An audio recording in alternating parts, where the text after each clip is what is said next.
So I mix in some stuff from the world of animal flow. Anybody been through animal flow in here with Mike Fitch? Perfect. So you guys can probably even teach it yourself. But I also work in some stuff from Gymnastica Natural. Anybody taking Gymnastica Natural?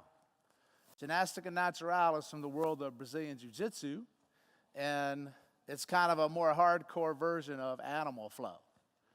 And then just like I say when I teach, I don't want you to leave here and do it like me. I want you to leave here and do it like you, which means I took Gymnastica Natural, I took animal flow, and then I just made shit up.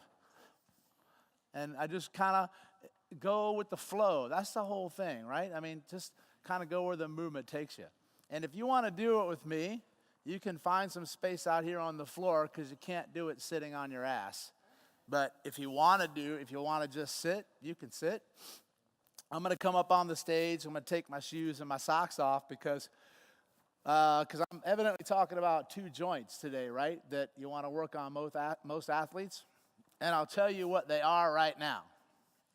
The first one is your talus. Anybody know where your talus is? It's supposed to be in your foot. If it's not there, then we know you got a problem, okay? The talus is going to be an issue on like every single person on the planet because the talus, when that gets locked or doesn't move well, that will completely, or can, not always, actually inhibit or shut down efficient production of your psoas muscle. You might want to write that one down. So your psoas muscle is linked, like yesterday I told you in one lecture, to kidney function. So if you can never get your psoas to work well no matter what you do, check your kidneys, which usually means you got to breathe from your diaphragm to move your kidneys, or two, do a nice kidney flush. Right? You can get pretty much any kidney flush on Amazon or the health food store. And then the other one is to check your talus. It's usually the talus on the same side. So my right talus is jacked up, right psoas. Left talus, left psoas. But the body can do whatever the hell it wants, and it doesn't have to explain itself to you at all. So my right one can say, guess what? Zippity-doo-dah, I'm taking out your left psoas today just because I can. So the lesson is to always do both tali, okay? And that's one we're going to come up on, and we're going to work the small joints of the foot, particularly in your little toes. And then the other one is going to be the occiput, the base of the skull, right where your brain sits here. Those are the two most important joints to release in the body because they hold massive, massive, massive neurological feedback to your brain to give your brain a sense of where your body is in space and time. And the big fancy word for that is proprioception. So if your body doesn't really know where it is in space and time, it freaks out. It's like, dude, where the hell am I? And that freak is an underlying threat into your nervous system. And if you listened to Chivo yesterday and he exploded your brain cells, he said, threat, not a good thing, up to a certain point, right? It's that threat. Here's the lesson I'm trying to tell you. It's the threat that you don't know is there that's holding you back, right? And I'm also going to expose you to how powerful emotion is in pain and discomfort, and also how powerful it is in whether you're going to be able to win at what you love to do. Through some research that I've been doing on emotion in the body, there's a technique that you can check out if you want and look a little bit more into it. It's called IRT. IRT. It's called injury recall technique. Injury recall technique. And they found that when you have trauma in your life, which everybody does, right? Emotional trauma or definitely impact trauma. There's two joints that it'll settle in. It settles in your talus and it settles in your occiput. And that if you can get some motion and you can get some release in those two joints, what they found is that you can have massive, massive, massive improvement into any part of your body that has pain that's got an emotional link to it, right? Which in my experience is almost 99.9% of all chronic pain. There's something emotionally tied to it. Because pain, I mean, that's suffering. Pain kicks your ass. It takes it out of you. But a lot of times, you don't know that it's coming from these two joints. So it's really powerful. You can take a look into that technique a little bit more if you like. And then I'm going to give you an extra bonus. If I don't run out of time, because you already know by now, I'll just keep going and I lose track of time. So somebody's got to make sure I stay on point. There's another area that gets really locked up on people. And that's the thoracic, right? The middle of the thoracic. Like from C7 down into like T4. Like that sweet spot in the upper back gets locked on a lot of people. And I'm going to show you a really cool, simple way that you can release that tight area just by doing one very simple move. Right? And actually, I'll show you two, because why not? Right? And you can do that to pretty much anybody that comes along. And that also deals in the world of neurology. I'm trying to tap into your nervous system. What I'm not going to do is get in your thoracic spine and grind on you, right? Or mash it up. I'm gonna trick it. I'm gonna punk it out so it lets go all by itself. Then you can get in there and grind it if you want to, okay? So you guys want to move a little bit first, yes or yes? All right, so I'm gonna take my shoes and my socks off, and if you guys want to find some space on the ground, we'll get through a little bit of a move just because we can.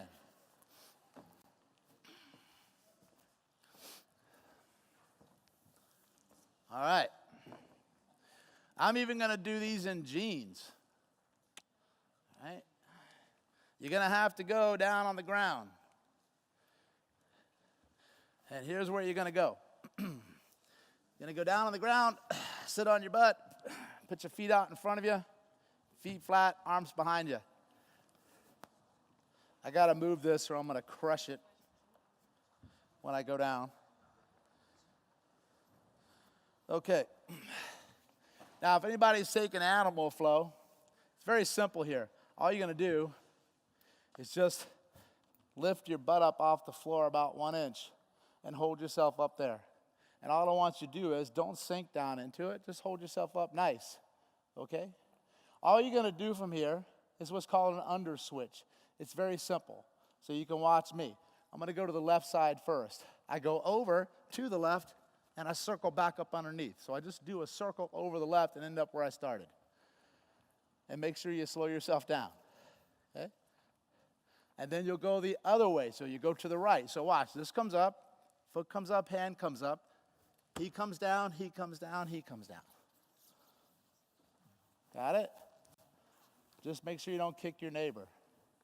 Then what you're going to do is let's do it one more time to the left. And I want you to be really quiet when you do it. And slow it down. And do one more time the other way.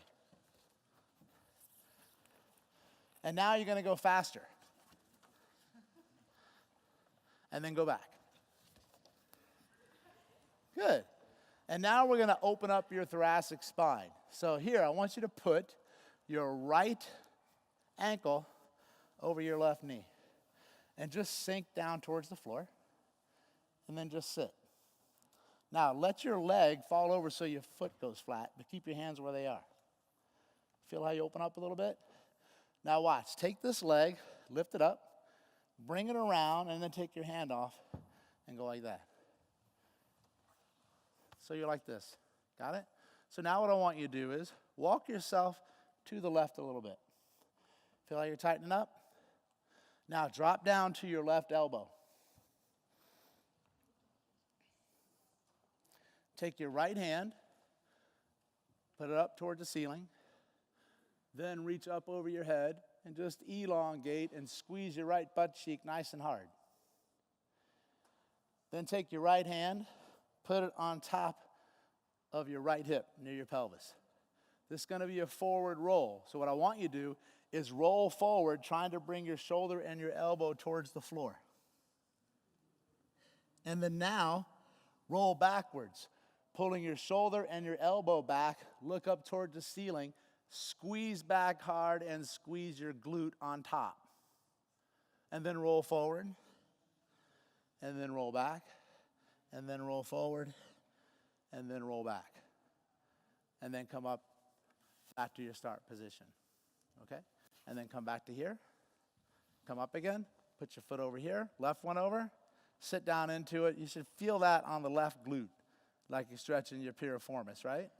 Then drop to the side, keep your hands down, and then watch. I'm gonna take this hand off this, I'm gonna swing that leg back, like this. Okay. Your foot goes on top of the leg. You walk to the right a little bit to twist here. Elbow goes down to the ground. Left hand goes towards the ceiling. Reach over your head and stretch and squeeze this glute. Then take this hand and put it back on the hip. Roll forward, shoulder and elbow. Try to touch the floor. Look up underneath your armpit. Then roll backwards. Look to the ceiling. Pull your elbow back. Pull your shoulder back.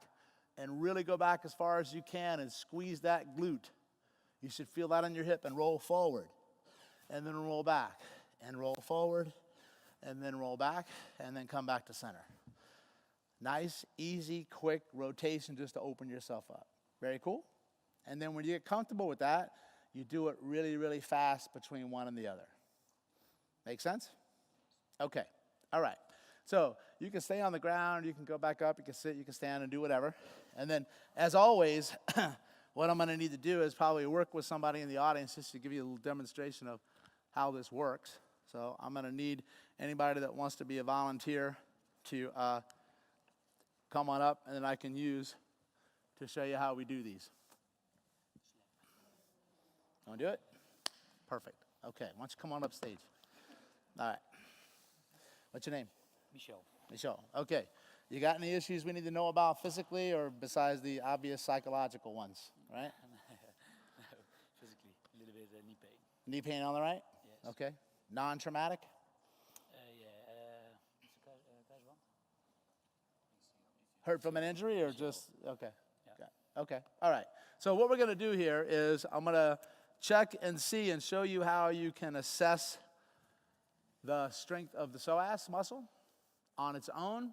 And then I'm going to show you how we're going to look at the talus and see if that influences the psoas. And then we'll also take a look at the occiput here. And then I'll show you how you reset that too. It's really, really, really simple when you do it. And I'm also going to show you how you can tell. This is kind of a neural hack of how you can tell if there might be some emotional issues tied to the knee pain that he has. Okay? It's kind of freaky looking, and that's why I like it. All right? Because when they say outside of the box thinking, I don't even go there because I never had a box to begin with. You follow? Okay. So let's do this. Let's have you lie up on your back. Put your head up anywhere you want.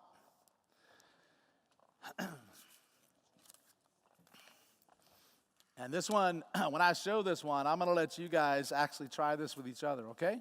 Because I want you to get comfortable with this. Now, I will preface it to say, when I'm trying to test a muscle here, I'm not really testing a single muscle. I'm testing more of a muscle pattern.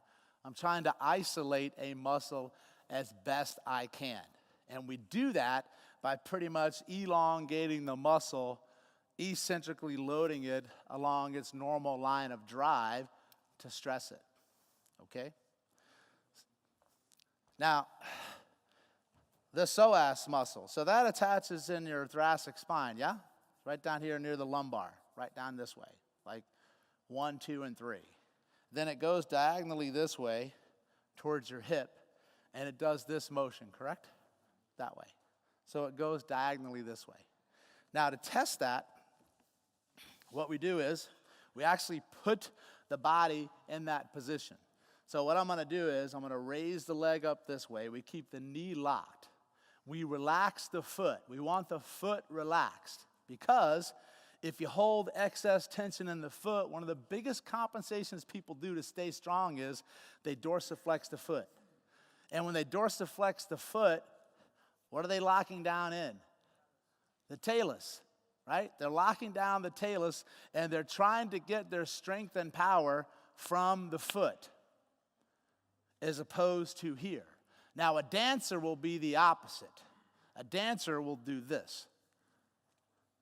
And they'll try to lock it in, and they'll use this part, but it can also be on the talus, because one of the most common ways that this talus here, if you see it's right here, the most common way that this guy moves or gets stuck, because no muscle actually physically attaches to it, it usually goes anterior and superior. It goes out this way, that way.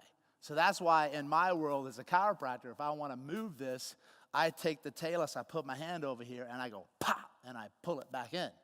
Or you wrap a band around here, anchor the band, and pull into here, and then you do knee over the ankle to lock it back in, right? You've seen that one. So that's what they're trying to do.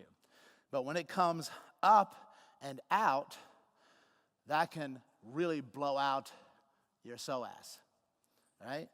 All the bones in here can mess something up. Interestingly, on the outside here, there's a bone called your cuboid. You ever heard of your cuboid? If your cuboid moves, it'll turn off your glute med. It'll turn off your glute med. And you can do all the glute activation drills you want, and that's not going to do shit. Because you got to go down and get the foot. That's why I tell people it's always a good idea to walk on rocks with bare feet, because when you walk on rocks with bare feet, you move these bones around. And you can self-manipulate, get a really nice core workout, and light up the muscles in your lower back, and show a lot of love to your feet. All right? Easy way to reset those, walking on rock. Okay? All right? So that's what we're going to look for. We need to make sure that we relax the foot. Okay? That's a very, very big compensation. So his right knee hurts, right? If your knee hurts when I do this, you let me know.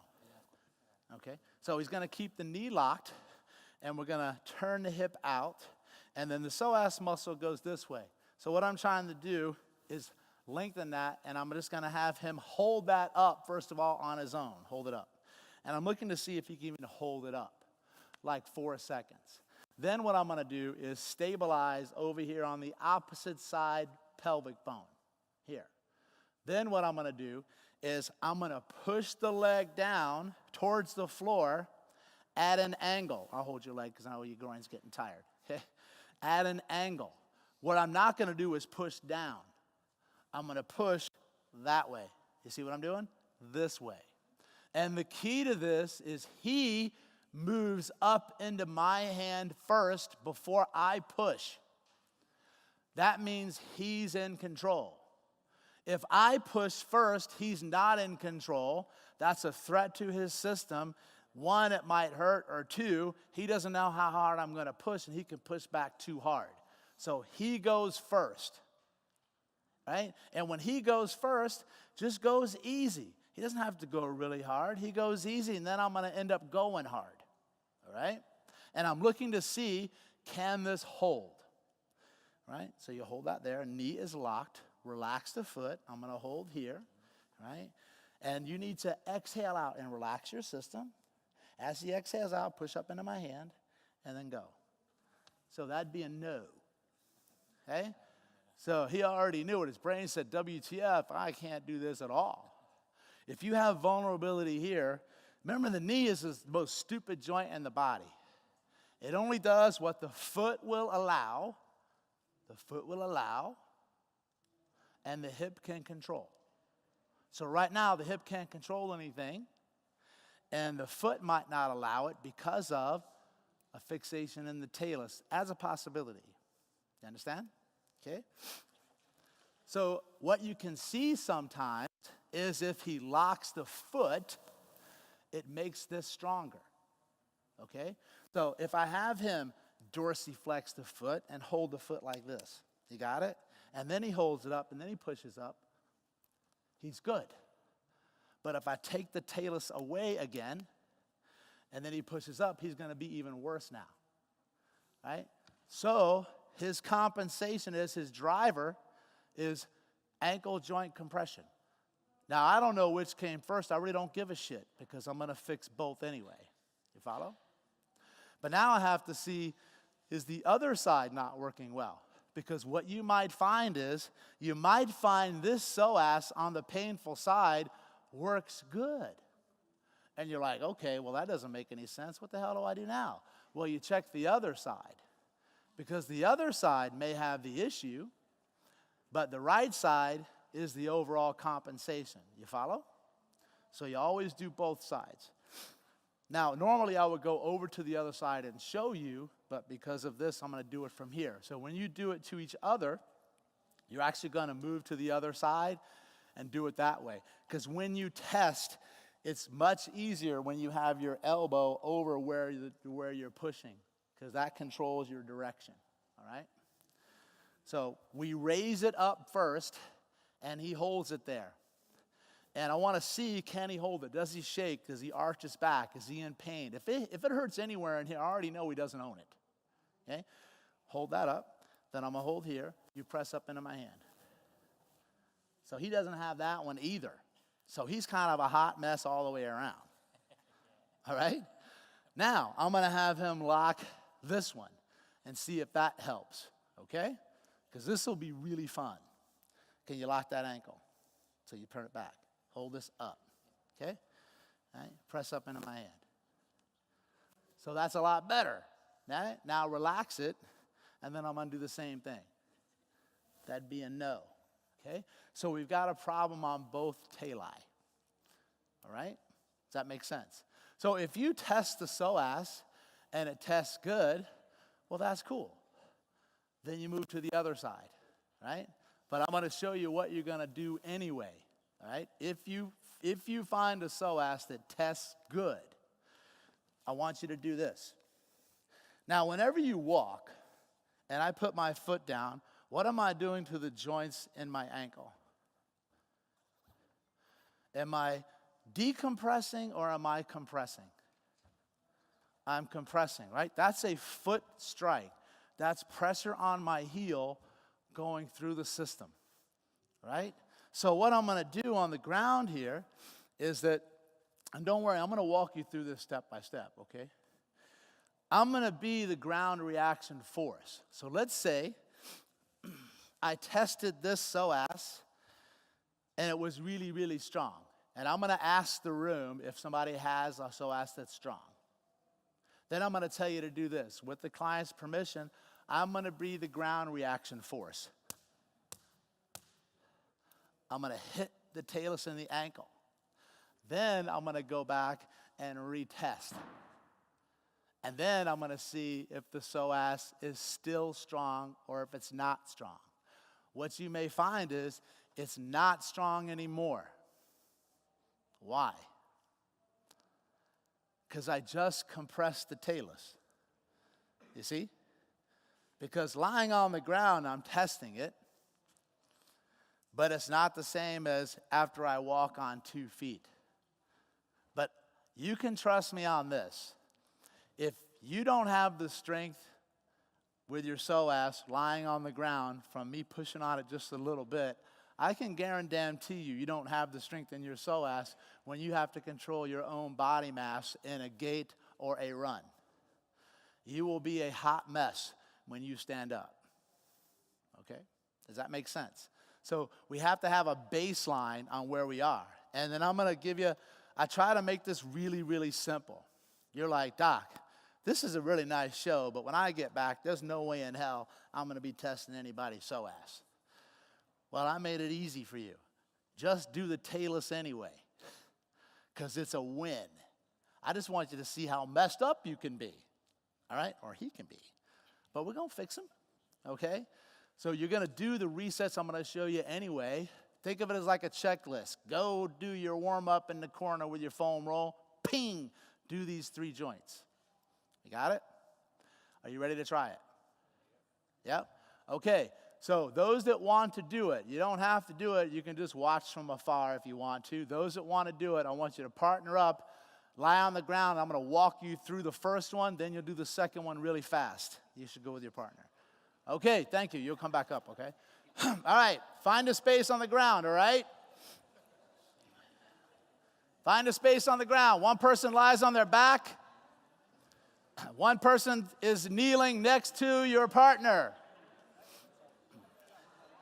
Kneeling next to your partner, and do CPR. Okay? All right. So whatever side you're kneeling on, I want you to raise that leg straight up in the air, out to the side, knee is locked, externally rotate the hip, and just hold it up there. See if they can hold it. Let it go and see if they can hold it. Good. Make sure they relax the foot. Now, what you got to do is, I want you to reach over and stabilize the front of their opposite pelvis, and then put your hand on the inside of their ankle. The inside of their ankle, and they will slowly push up into your hand and push down diagonally away. Guys on the ground, don't hold your breath. It should be really strong. Really strong.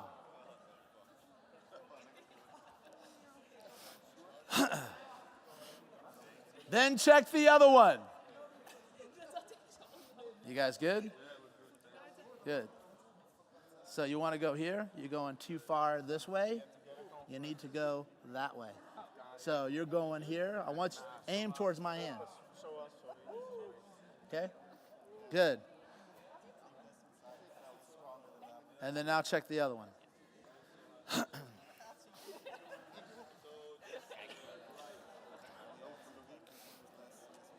Aim towards my hand. Good. All right. Now what you do, okay? Now what you do is go to the bottom, hit the heels a couple times. Good. And then now do it again on that side. See if it stays the same. If it stays the same, that's good. Here, hold on. Bring your hip out a little bit more, okay? Good. And then do the other one. If that's holding, that's what we want. Because we don't want to find anything wrong. All right. Good. Okay. Did the first person go?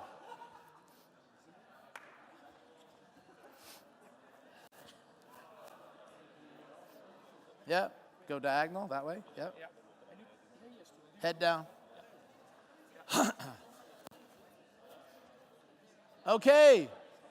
Guys, listen up. Now what I want you to do, if you haven't done it already, I want you to go to their heel, hit the heel a couple of times, and then redo it.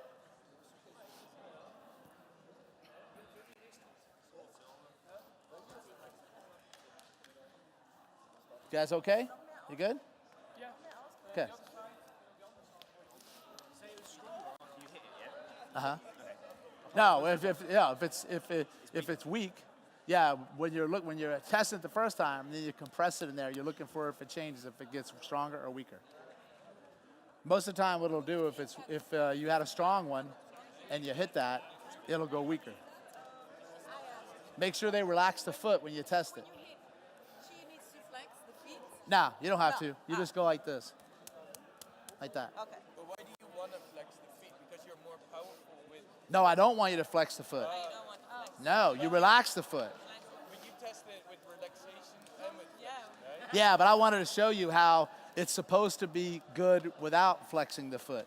Because it's normal, like... Yeah, because you're having excess tension through the foot. You should be really strong without using the foot. Right, fair enough. No foot. Relax the foot. Got it.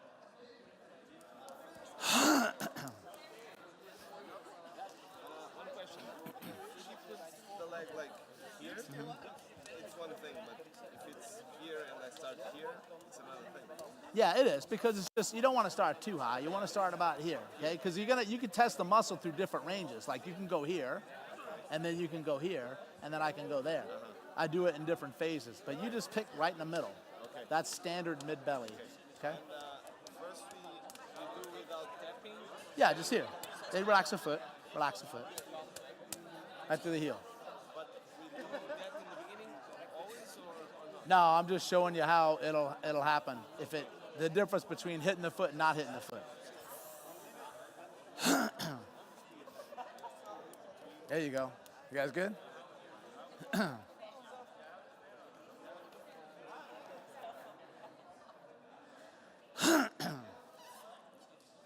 Oh, okay, guys. All right, you want to come back up? Let me review that for you, okay? Why don't you lie on your back? How am I doing on time, all right? Let me know when I got 20 minutes left, otherwise I'm going to shoot myself. All right. How much time I got? Yeah, something like that. Okay. All right. So here's how it works when you do that. Listen, when you test the psoas, I mean, because honestly, I could spend 8 hours showing you how to do these tests. So I don't want to overcomplicate it. When you're testing the psoas, you can do it lying down, you can do it sitting, you can do it standing, many different ways. Lying down is usually the easiest because that's the weakest point because I take away all your stabilizer drivers. So the position of the leg is important. I don't want to be too high. I don't want to be too low. I want to be right in the middle because I can test this high, low, and in the middle, which means, relax your leg, that it can test strong or weak in different positions because that's different parts of the so-called muscle itself. But if you go right in the middle, that's pretty much where you want to be. And when you do it the first time, you want to have the foot relaxed. You should be able to hold your groin and your hip muscle stable without using the strength in your foot. Okay? If you do this to your foot, that is a secondary source of strength. Okay? This should be able to do it all by itself without needing him. This just accelerates. This amplifies that strength. It's not supposed to replace it. Okay? So you test it with relaxed foot first. If they fail it, you can have them do that with their foot and see if it gets better. If it doesn't get better, then you have them do that with their foot. They put tension in this and this and see if it makes a difference. Okay? If there is, then we're going to go and work in the talus. And we're going to work on the talus regardless. Okay? But the point of this is the psoas should be nice and easy and strong. And then once we hit the bottom of the foot, they relax the foot when you do it. All I'm doing when I hit the bottom of the foot is putting a ground reaction force through the body. Once a ground reaction force comes in, I need to see, is the psoas okay with that outside chaos coming in? Because if it's not, that means it's going to be vulnerable every time your foot hits the ground. You understand? Okay? And that's why we can work the talus. So that's why when you do talus mobility drills, it's always great to do some type of hip flexion movement immediately afterwards to get the psoas to engage and function after you get a release here. All right? Did you follow what I just said? So you should test the psoas on every person. Now, some people did good with this, and I'm like, that's awesome. You don't want to have shit wrong with you. You want to be good. If you're good, then you're good, right? If you're good, you'll still do what I'm going to show you. If you're not good, you're still going to do what I show you. You come out good in the end no matter what. You follow? Okay? So this one's going to link to the talus, right? And then I'm going to show you the one of the occiput. Then I'll show you how you fix these, how you fix both. Now, you can sit on up and face them. Right there. Now, most people have a restriction. Feet can go down towards the end. Most people have a restriction in the occiput. Yep, feet at the end. Right here. Remember if you were at my lecture yesterday, I showed you where the muscles at the back of the head get really, really tight? And when you flex your head forward and backwards, out of the 100% range of motion you have available to do that, 50% of it, half of it should come from right here. 50% of all the motion in your flexion and extension should happen at the base of your skull and the top of your spine at occiput C1. That's the number one place that you lose range of motion, okay? So it's easy to test that. Now, if you bring your chin and tuck it and go towards your chest, you should be able to easily touch your chin towards your chest, okay? So you look and you see if you have the adequate range of motion. Most people, when they do it, won't get anywhere near it, near that way, or they have tightness or tension in the back. Or we look at rotation. We look and see how far you can turn your head from one side to the other side. So rotate your head to this way, and then rotate your head the other way, okay? Yeah, okay? And he's better going to the right, but he's only better going to the right. Watch him do it again. Go to the left. Watch him go to the right. Do you see what he does when he goes to the right? He does this to the left. He does this to the right. So he's a big cheater when he moves, okay? So he goes into extension because he doesn't have rotation. Yes, do you follow? And that's on the same side as his knee bothers him. And another way to tell is this. Turn around and face that way if you don't mind. I'm going to jam my fingers in the back of your skull, okay? Don't get nervous. I've done this a lot. So I'm going to put my fingers right up in the back of the head here, and I'm going to see if it's tender, all right? He's got, look, you feel this one here? He's got more right here, right on this one. So there's a muscle here that is one of your splenius muscles that attaches right here. And then that can be restricted. That's really, really tight on him, okay? And that's where we have to open up. And it's a really, really simple move that you're going to do. You're going to do a muscle reset, and you're going to do a mobilization on your talus, what I show you, okay? So if all else fails and you're not sure if this is bothering you, you can feel the back of your head, or it's really, really simple. Just do what I'm going to show you anyway. Because trust me, about 99.9% of the population, this area pretty much sucks, okay? So even if you want to feel it for yourself, just see if you can touch your chin towards your chest. So tuck your chin, then tuck it down, see how far you get, see if you feel tension up here. And then I want you to rotate your head as far as you can to one side, see how far you get. You should be able to easily get all the way over so your nose is facing over your shoulder. And then see how you feel the other way. Notice you feel a difference in tension, okay? Guys got it? Now I'm going to show you the resets. Yeah, you can come here. Because this is how you're going to do it to yourself. Oh, how much time do I have? 15 minutes? Anybody know? That's good. Half an hour? Oh, cool. Holy shit, I'm actually on time.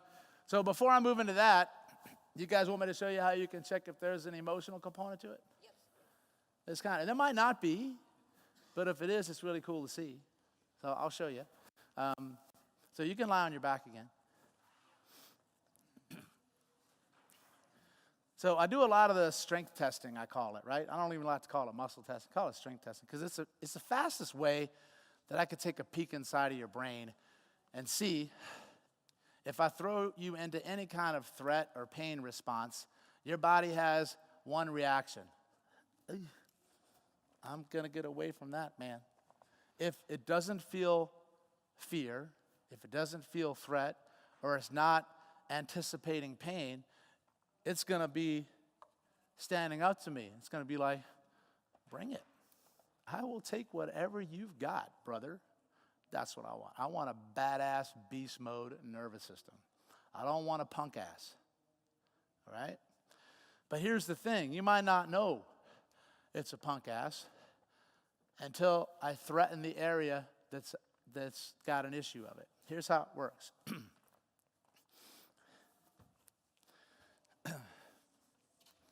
You can use any muscle to test the strength with, but this is very commonly done with the arm. Now, on your head, there's different reflex points that represent areas of your body. And there's 2 points on the front of your skull right here. So if you feel your brow, right above the orbit of your eye, you feel how you go above your brow, you've got that little ridge there. You should have that like caveman ridge, yeah? Or maybe it's just me because I'm a knucklehead, right? Right here, one on either side. So if I go like this, these points represent on your head the emotional system of your body, right here. So that's why tapping here is a really powerful technique. It's actually called the tapping technique that can relax you in a state of anxiety or fear or threat or depression. It's really powerful, right? And that point will tap me into whatever area of the body is in pain, okay? So here's how it works. I take a muscle, and I just want to test the muscle all by itself, okay? So I test the muscle all by itself. He pushes up into my hand. He pushes up into my hand, and I push down. That's nice and strong. That's what I want. So muscle feels good, pattern feels good, no threat into the system, okay? Then what I'm going to do is I'm actually going to have him put his other hand over his head like this, okay? And then what I'm going to do, where's your painful body part? The knee? Any particular part of it? That one? Okay. All right. So you bring it up again and you touch the knee. Touch where it hurts. Okay. All right. Then put your arm. Okay. That's where it hurts? Okay. So right now he put his finger on the boo-boo. Right? Now let it go. Keep your hand where it is. Put your hand up here. Bring your arm up. Push it into my hand. Go. Then he just goes right out. Okay? So what that's telling me is that, one, if I tap into his emotional system here, and then I touch the shit that his brain doesn't like, and then it goes this way, then there's an emotional component to it, right? So that lets me know that I'm going to have to work on some emotional stuff with this guy. And there's a really cool place where you hold emotion in your body. Would you like me to show you where that is? Yes. Okay. You can take that off. All right. Where you hold emotional stuff, one, is here. But with the technique I'm going to show you, this is an extra one. When we do the talus and we do the occiput, here's the secret, right? You're going to actually stimulate or touch the area of the body that hurts before you release the talus and before you release the occiput. Okay? Because the talus and the occiput are what's holding the tension related to here. All right? So the key is whatever the body part is for somebody that hurts. If somebody doesn't have a body part that hurts, but they're getting the emotional shit kicked out of them, what they do is they stimulate here first, then they release the talus, then they release the occiput. Okay? Because then there's an emotional connection. That's the IRT. The IRT tells you that the talus and the occiput hold the emotional trauma of the body, the two most significant joints, because they're highly proprioceptively driven. Humongous. Okay? So the other place that you're going to hold your emotional tension, when life kicks the ever-living shit out of you, and it's gonna, because if you're alive on 2 feet, you're going to suffer. Okay? And then most people push that down. They don't want to let it out. They don't want to show anything, and they hide it. And where it goes is right here. So where you hold all the tension is up above your navel. I'm going to do a swirly in your navel, okay? It's right here. Okay? It's right above the navel and below your solar plexus. Thank you, right here. And it's usually going to be about 2 inches up. And when you go in there, it'll be really, really hard, like right there. It'll feel like you're pushing on a wall, and it should be nice and soft and pliable. I'm going to warn you right now, okay? If you go into that area and you press on it or you get them on a foam roller or anything like that, they can have a very powerful emotional release. A lot of people will they can't control it. They'll burst out into tears right in front of you. Like, it'll freak you the F out, okay? That's one of the most powerful places in your body you're ever going to work on, right? So this is where it goes. So if you can get in there sometimes with yoga, tune-up has the cool courageous ball that goes in there, or you can get on there with end of a foam roller or something, or if you're a therapist, you get in there by hand and you start to work that. Now, it's also very powerful because, holy shit, guess what muscle sits right behind there and goes right down here towards your hip? Your psoas. And the largest lymph node in your body sits right there. It's called your cisterna chyli. That lymph node is the primary lymph node that brings fluid from the bottom of your body, up your spine, back to your neck, and to your heart. And it also is right where the diaphragm attaches to your spine. So if you are tender here and you are swollen there, you have a backed up lymphatic system that is inflaming you right there, and everything inside will suck more. Your psoas will not work well. Your diaphragm will not work well. You'll have inflammation around your kidneys and everything else. So that right there is a sweet spot to fix just about everything that you've got. All right? If you've got people you're working with and you can't find anything to fix it, I want you to look right there. Okay? That's a freebie for you. All right? So here's what we're going to do. I'm going to show you the technique. Very, very simple. This is the corrective technique, and then you guys can try it too. It's designed to be done to yourself. How easy is that? Okay? You do it to yourself. So you don't have to do it to your client unless you want to. And it's going to seem so simple and non-aggressive. That's the point. Okay? That's the point.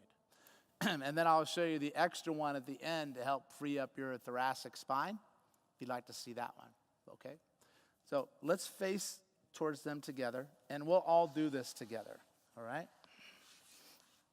Now, I don't expect you to do some of that emotional stuff, and some of you are thinking, that's kind of fruitcakey. Well, one, you're just not at a point in your life yet where you've seen enough people that have chronic pain that emotion is tied to it. Don't worry.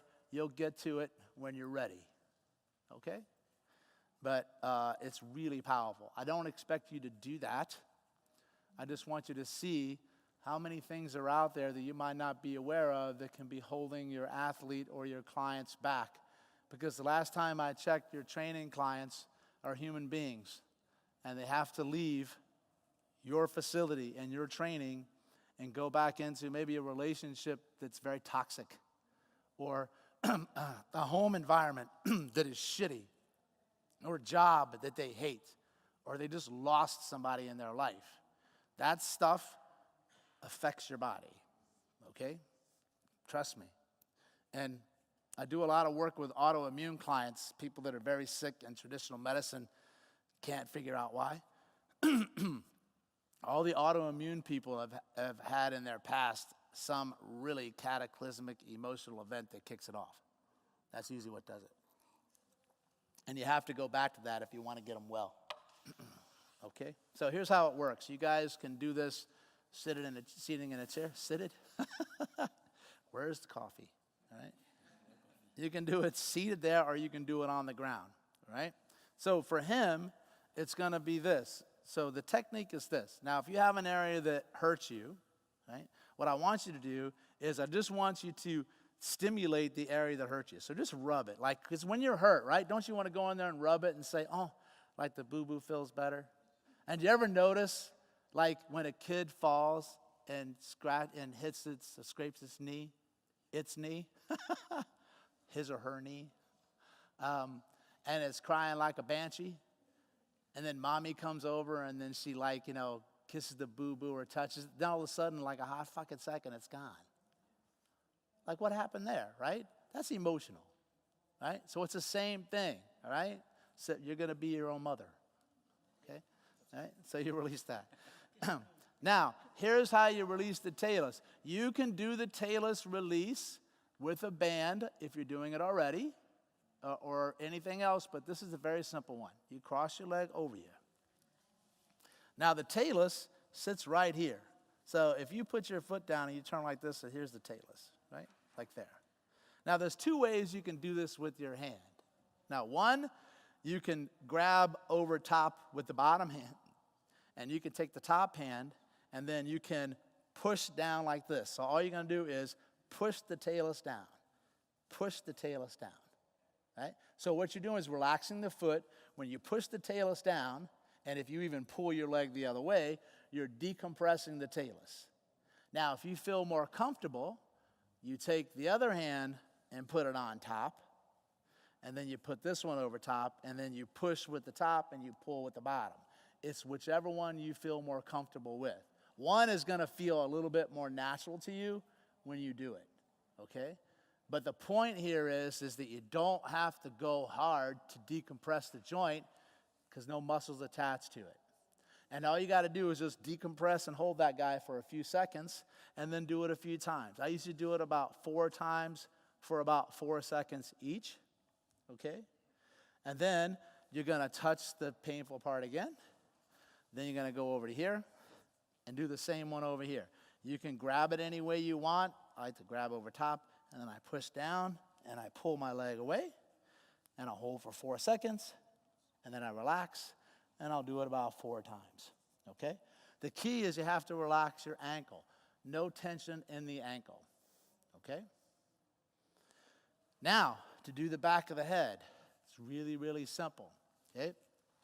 I'm going to have you, I'll show first, okay? Watch. So, can you see where the muscles attached near the back of my head, right here? Right? So, these are the muscles that will rotate your head. So, there's a technique that's called reciprocal inhibition, which means if I tap the muscles on the right under contraction, the muscles on the left relax. If I tap the muscles under contraction on one side, the opposite side relaxes. So I'm going to relax both sides. So here's what I do. I place my hand on my head like this. And I'm going to resist me turning to the right. When I resist me turning to the right, the muscles on the right side of my head that rotate me to the right contract. Okay? And here's what I'm going to do. I'm going to hold my head. I'm going to turn to the right, and I'm going to tap below my head. 1, 2, 3, 4. I'm going to hold here. Turn to the left, but prevent it with my hand and tap. 1, 2, 3, 4 on the left, below the head. You got it? So here's what I want you to do. Put your hand on your head. Turn to the right, but resist the turn, and tap the muscles below your head on the right. Switch hands. Contract and turn and tap on the left. That's an immediate reflex neurological reaction by reciprocal inhibition to relax one side by stimulating the other. It's neurological. It always happens. Then when I relax the muscles in the back, then I'm going to open them up and I'm going to decompress them. I'm going to open them up. And it's really, really simple. All you have to do is pull your chin back nice and tight, tuck it, and then bring your chin toward your chest. 1, 2. So when you tuck and you go like this, see here? When I tuck back this way, you see if I'm forward, how this crunches? And then when I pull back, you see how it opens up? It opens up, and then when I tuck my chin, I work the deep neck flexors in your neck, which are typically weak. I touch here. This opens up even more. But it's opening up after I release the muscles to let them get further. So I didn't have to grind them there with a lacrosse ball, but you can if you want to. But you grind them there after you do this, because that relaxes it faster. And then it's less painful when you have to dig into it. Then you increase motion, because remember, bones don't do shit unless muscles move them. And muscles have to allow the movement of the joint. And it's very important that you know that muscles only pull, they cannot push. And I'm going to let you think about that one, because you'll figure out the answer of why that's the case. You're like, yeah, but I push a sled. Yes, but you're not pushing muscle. You're pulling muscle to push the sled. Okay? So you open this up and you open that up. What he didn't do before he did that was, because you have to do it, right? Yes. Yeah, so touch here. Okay? Put your hand on your head. Right here. Like that. Okay? Yeah, and then turn to the right. Okay? But don't let it turn, and tap back here with your hand. No, turn this way. But don't let it turn. Turn into your hand. Yeah. Contract this, tap. Tap harder. Tap, tap, tap. Right below the back of the head. Here, here, here. Good? Now switch your hand. Turn this way. Huh? You don't have to kill it, just a little bit. Okay? You don't have to kill yourself. Good? Now, okay? Now pull your chin back. 10 HUD, stand at attention, Marine, right? And then look down here 4 times.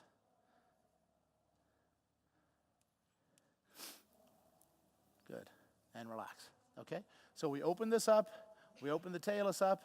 and then we go back and we want to see if we had a change in his, what is it? Psoas. Thank you. That guy. Okay? Okay, you can lie on your back. And this is when you go, I hope this shit worked, man. Yeah. Sometimes it does, sometimes it doesn't. And the reason it doesn't, as I'm going to tell you, is because, one, there might be a lot more going on in his psoas than this. But two, nothing works for everybody. Because if it worked for everybody and you believe what I'm telling you, you probably shouldn't listen to anything I ever tell you again, because I'm full of shit. Okay? All righty. You ready, Brohim? Hey. Hold up. Don't lock the foot. Press up. There we go. Nice. That's good, man. Thanks for making me look good in front of everybody. Okay? All right? Good. You can come on up. Now, if you want to, after you did that, because I don't know, I got like 10 minutes maybe, right? Be my timekeeper. Oh, good. I didn't see that. So, why don't you guys, if you want to, did you guys all do that to yourself? Recheck your psoas, see if anything changed. And then I'm going to use you for the other one. Or, do you have a mid-back problem or no? I'll use somebody else then. No. Yeah, do you move your knee around, see if you... 10 years ago, and now I have a little bit of pain. Yeah. If that's 10 years ago, that's definitely some emotional shit. But I can do everything. But Okay, I'll get somebody else who's jacked up. yeah. Hey, wait a minute. Did you say, Hi. Hi. How are you? Good. How are you?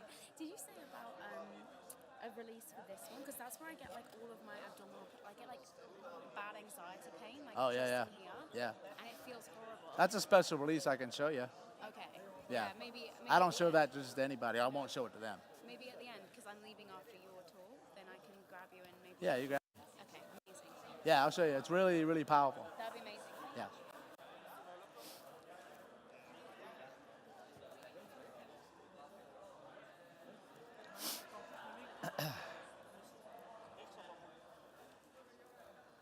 Everybody's checking your own emotional belly button, right?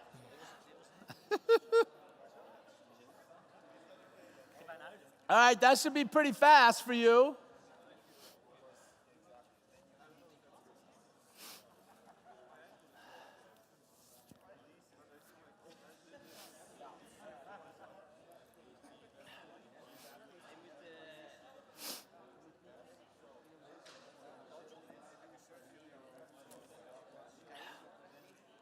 All right, guys, listen up.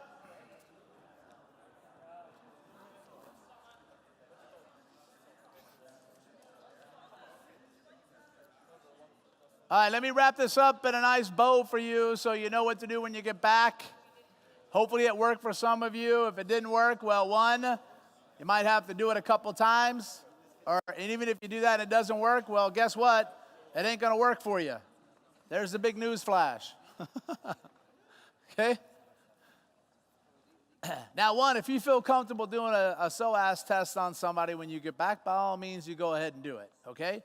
But you can rest assured if somebody's dealing with any issues in their body, they probably got a psoas issue. So only thing you need to go back is this. Just release the talus, release the occiput the same way, all right? And then see what happens to the body. Very simple. If somebody has pain in the body, you might want to reconsider whether you're training them at the moment. But chronic pain somewhere, man, my plantar fasciitis is kicking the shit out of me. Well, all you do is do a little something to the bottom of your foot. Right? Don't tell them you're doing any emotional stuff because they'll run the other way, okay? So just say release the bottom of the foot, then do the talus, then do the occiput, okay? Say maybe if it's my left shoulder that hurts, do some stuff to the shoulder, then do the talus, then do the occiput. You follow? Now, if nobody has any issues and you just know they're an emotional mess, okay, then all you got to do is just tap here, a couple on the forehead like this. If you want to learn more about that, just look up tapping technique online, and you'll see some cool shit you can tap on your face that'll relax you 1, 2, 3. Anybody ever see the Olympics when they're tapping on these, hitting these points, the swimmers and stuff? Well, that's what they're doing, okay? You just tap on here, Then you do the talus, and then you do the occiput. And then wait for some crazy stuff to happen. That cool? All right, you want to see the freebie before I let you go? Anybody in here got tightness or stiffness or jacked up mid-back, rhomboid, lower neck? No, you're all lying right now. We know you do. You're kind of a mess. Come on up.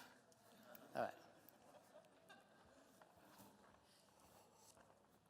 All right, let me show you how you do these. They're really, really quick, okay?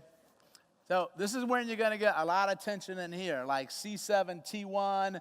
Really, this is a major area where fascia attaches, and the fascia from one trap bridges to the other. Everybody know about the thoracolumbar fascia here? Here? This is the thoracolumbar fascia of your neck, right here. Just as important as here. It bridges force transmission from right side to left side, okay? And then right around in here, in the rhomboids, it gets really, really, really tight, specifically around T4, T5, which oddly enough goes to the primary detoxification organ of your body, which gets the ever-living shit kicked out of it, especially in Amsterdam. That's your liver. Okay? So working this can be helpful. So we tap into reflex speed. So if we want to relax here, we quickly stimulate here. Follow? So if I quickly contract here, this one relaxes. Okay? And I'm also going to tie into the power of relaxing the tricep, stimulating the tricep to relax here. The reason being is because if you think about this extension pattern together, right? Tricep into here, that, boom, boom. So if I go to the tricep, I'm going to relax the mid-back. So there's two really simple techniques. You can lie on your back with your head right up there.